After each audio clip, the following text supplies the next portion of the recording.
76వ గణతంత్ర దినోత్సవ వేడుకలు జిల్లా పోలీస్ పెరేడ్ గ్రౌండ్ లో ఘనంగా నిర్వహించారు. ఈ కార్యక్రమానికి ముఖ్య అతిథిగా జిల్లా కలెక్టర్ నాగలక్ష్మి హాజరై జాతీయ జెండాను ఆవిష్కరించారు. పోలీసుల నుండి గౌరవ వందనం స్వీకరించారు.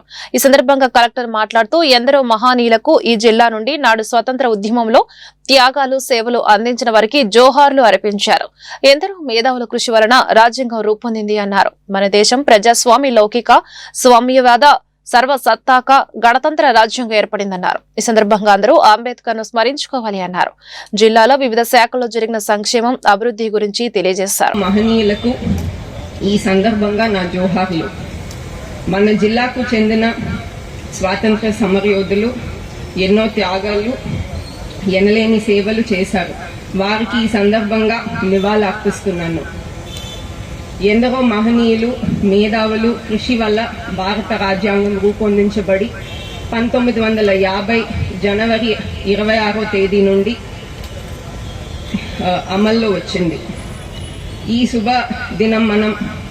శుభదినము మన దేశ ప్రజాస్వామ్య లౌకిక సామ్యవాద సర్వసత్తాక గణతంత్ర రాజ్యాంగంగా ఏర్పడింది. ఈ సందర్భంగా భారత రాజ్యాంగ రూపకర్త బాబాసాహెబ్ అంబేద్కర్ ను స్మరించుకొని నివాళులు అర్పించడం మనందరి కర్తవ్యం. ఈ సందర్భంగా జిల్లాల్లో జరుగుతున్న అభివృద్ధి మరియు సంక్షేమ కార్యక్రమాలను మీ ముందు ఉంచుతున్నాను.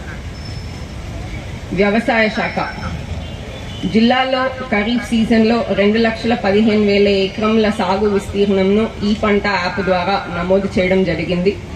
ఈ రబీ సీజన్లో 1.8 లక్షల ఎకరాల సాధారణ విస్తీర్ణంకు గాను ఇప్పటి వరకు 1.5 లక్షల ఎకరంలను ఈ పంట యాప్ ద్వారా నమోదు చేయడం జరిగింది.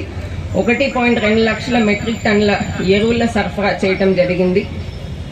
వ్యవసాయ యాంత్రీకరణలో భాగంగా కిసాన్ డ్రోన్స్ ఒక్కొక్కటి 8 లక్షల రూపాయల సబ్సిడీతో పంపిణీ చేయట కొరకు 40 గ్రూపుల్ని ఎంపిక చేయడం జరిగింది. PM కిసాన్ పథకం కింద 85,460 మంది రైతులకి 34 కోట్ల రూపాయలు పెట్టుబడి సాయం అందించడం జరిగింది.